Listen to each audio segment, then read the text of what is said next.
हरियाणा की मिट्टी में पला बढ़ा वो कुश्ती का शौकीन था। वो सेना में जाना चाहता है। वो तैयारी भी कर रहा था। उसने 12वीं तक की परीक्षा भी पास की। यहाँ तक उसकी जिंदगी का ट्रैक इंडियन आर्मी की तरफ बढ़ता जा रहा था। लेकिन फिर अचानक कुछ ऐसे चौराहे इसकी जिंदगी में आते हैं जहाँ से वो रास्ता भटक जाता है या फिर उसे रास्ता बदलने पर मजबूर कर दिया जाता है। जो कल तक सेना में जाने के सपने देखा करता था, अब वो पुलिस से बचता बचाता भाग रहा था। उसने कई मर्डर किए। जब उसे पुलिस ने पकड़ लिया तो AK-47 और दूसरे हथियारों से लैस उसके साथियों ने पुलिस थाने पर हमला करके उसे छुड़ा लिया। एक बार वो कोर्ट से पेशी के दौरान भाग गया। उसके बाद नाम बदलकर एक नई जिंदगी जीने लगा। नई पहचान के साथ उसकी जिंदगी में मोहब्बत के फूल खिले।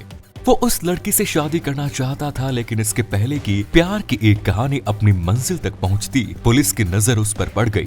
उस लड़की को भी पता चला कि जिसने उससे प्यार किया था वो तो 5 लाख का इनामी बदमाश है। फिलहाल वो पुलिस की कस्टडी में है, लेकिन सवाल अभी यही है कि आखिर वो कौन से हालात थे जिसने सीधे साधे से नौजवान को पपला गुज्जर जैसा अपराधी बना दिया। जानेंगे आज के इस वीडियो में, बने रहिए हमारे साथ आखिर तक।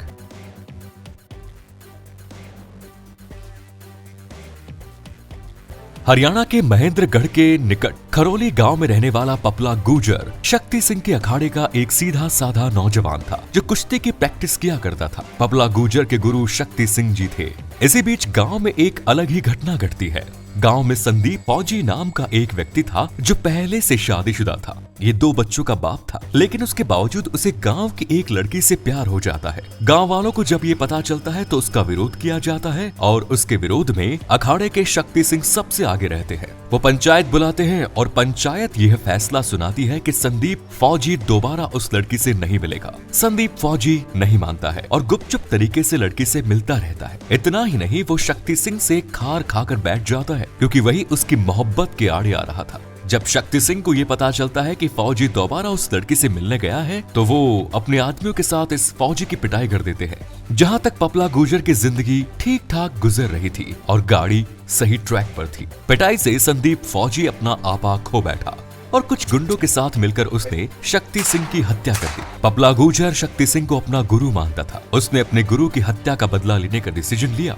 उसके घर में उसकी बहन की शादी थी। बहन की शादी तक उसने सब्र किया और उसके बाद वो साल 2014 में एक दिन संदीप फौजी के घर पहुंच गया। अपने साथियों के साथ मिलकर उसने संदीप फौजी, उसकी माँ, उसके मामा के साथ उसके नाना को भी मार दिया। उसने कुल 4 लोगों की एक साथ हत्या की और उसके बाद वो पुलिस से बचता बचाता भागने लगा क्योंकि संदीप फौजी के घर वालों ने सीधे सीधे पपला गुर्जर का ही नाम लिया था। इनके बीच की दुश्मनी को पुलिस भी समझ रही थी। पुलिस ने जल्द ही उसे गिरफ्तार करके जेल भेज दिया, लेकिन सितंबर 2017 को पेशी के दौरान वो पुलिस की कस्टडी से पेशी के लिए ले जाने के दौरान पुलिस पर फायरिंग करते हुए वहां से भाग गया। पुलिस ने उसके ऊपर 1 लाख का इनाम रख दिया, मगर फिर भी वो पकड़ में नहीं आया। इसके बाद पपला गुर्जर को राजस्थान में एक व्यक्ति से बदला लेना था। इसके लिए उस व्यक्ति के बारे में कंप्लीट इंफॉर्मेशन कलेक्ट करने के बाद और पूरी तैयारी के साथ वो राजस्थान के अलवर के बहरोड थाना क्षेत्र में पहुंच गया। उसके साथ उसके कुछ साथी भी थे जो सभी हथियारों से लैस थे। पुलिस उस समय गश्त पर थी। उसने देखा कि बाहर के नंबर प्लेट वाली गाड़ी है। उसने गाड़ी को रुकवाया तो पुलिस ने देखा कि कुछ लोगों के पास हथियार भी मौजूद है। पुलिस ने उन लोगों को पकड़ने की कोशिश की तो सभी लोग गाड़ी से कूदकर भाग गए। केवल एक व्यक्ति पकड़ा गया और जो पकड़ा गया वो पपला गुर्जर था। लेकिन पुलिस को ये जानकारी नहीं थी कि जिसे उसने पकड़ा है वो 1 लाख का इनामी बदमाश पपला गुर्जर है।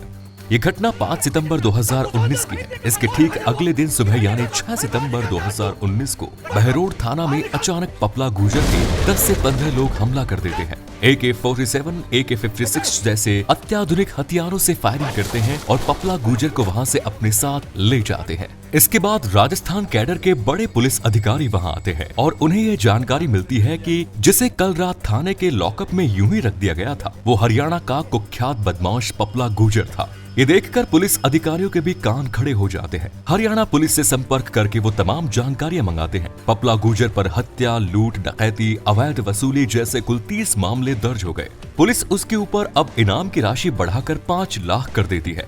इसके बाद पुलिस की 10 टीमें बनाई जाती है जो पपला गुर्जर को पकड़ने के लिए मध्य प्रदेश, उत्तर प्रदेश, राजस्थान, हरियाणा जैसे राज्यों की खाक छानती है, लेकिन उन्हें कोई जानकारी नहीं मिलती। इसके बाद एडमिनिस्ट्रेशन पपला गुर्जर को पकड़ने के लिए एक SIT का गठन कर देता है, लेकिन किसी को कोई सफलता नहीं मिलती। पपला गुर्जर को जमीन खा गई या आसमान निकल गया, ये समझ में नहीं आ रहा था। फिर पुलिस ने पपला गुर्जर की आदतों के बारे में समझना शुरू किया और उसे पता लगा कि पपला गुर्जर को बॉडी बिल्डिंग का बड़ा शौक है, कुश्ती का शौकीन है। डेफिनेटली अगर जिम में तलाश किया जाए तो शायद वहाँ मिल सकता है। पुलिस ने ये अंधेरे में चलाया था। अब जिम में तलाश की जाने लगी। छोटे बड़े कम फेमस हर तरह के जिम में पुलिस के मुखबिर मौजूद होते थे। उसके हुलिये से मिलता जुलता कोई भी शख्स दिखता तो उसकी सूचना पुलिस को दे दी जाती।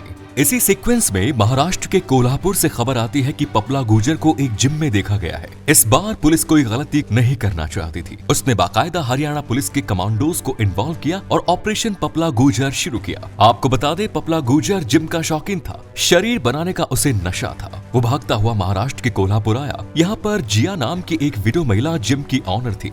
पपला गुर्जर को अपने जिम में 4-5 घंटे मेहनत करता हुआ देखकर वो महिला उससे प्रभावित हुई। धीरे धीरे दोनों में संपर्क बने और पपला गुर्जर ने उस महिला को अपने बारे में बताया कि उसका नाम उदल सिंह है और वो राजस्थान के रॉयल फैमिली को बिलोंग करता है। उसका आधार कार्ड भी था, दूसरे पहचान पत्र भी मौजूद थे। आगे चलकर दोनों में प्यार हुआ और दोनों ने शादी करना चाहते थे। अब महिला ने उसे अपने पिता से मिलाया। पिता ने भी अपनी बेटी के बारे में दस्तक दी और उन्हें सब कुछ ठीक लगा, लेकिन शादी होने से पहले पुलिस की टीम वहाँ पहुँच चुकी थी। दरअसल पपला गुर्जर उस महिला के घर में ही रहा करता था। इसके बाद सादा वर्दी में पुलिस की टीम जिया के इन 3 मंजिला मकान को घेर लेती है। मकान की तरफ से आने जाने वाले हर रास्ते को पूरी तरह से ब्लॉक कर दिया जाता है। हालांकि ये देखकर वहाँ के जो लोकल नागरिक है वो समझ नहीं पाते कि ये हो क्या रहा है। वो उन सादे कपड़ों में पुलिस वालों को गुंडे और बदमाश समझ लेते हैं और वो सभी शोर मचाने लगते हैं। फिर सादी वर्दी में मौजूद पुलिस वाले लोकल पुलिस की मदद से लोगों को ये समझाने में कामयाब हो जाते हैं कि वो लोग पुलिस वाले हैं और एक खतरनाक बदमाश को पकड़ने के लिए आए हैं। इस बीच पपला गुर्जर को एहसास हो जाता है कि वो अब घर में फंस चुका है। पुलिस की एक टीम मकान में ग्राउंड फ्लोर पर रहती है, एक टीम पपला गुर्जर को पकड़ने के लिए ऊपर जाती है। ऐसी सिचुएशन में पपला गुर्जर अपनी प्रेमिका की गर्दन पर चाकू रखकर पुलिस को ये कहने की कोशिश करता है कि आप लोग यहाँ से चले जाओ वरना मैं इसकी गर्दन काट दूंगा। लेकिन पपला गुर्जर उससे प्यार करता था, इसलिए ऐसा कर नहीं पाया। जब उसे लगा कि वो पूरी तरह से फंस गया है तो उसने मकान में पीछे की तरफ से तीसरी मंजिल से कूद गया। इसके दोनों पैरों में चोट आई, लेकिन फिर भी भागने की कोशिश में पुलिस के हत्थे चढ़ गया। जिया को भी गिरफ्तार कर लिया गया। दोनों का जब आमना सामना हुआ तो सीन बड़ा इमोशनल हो गया,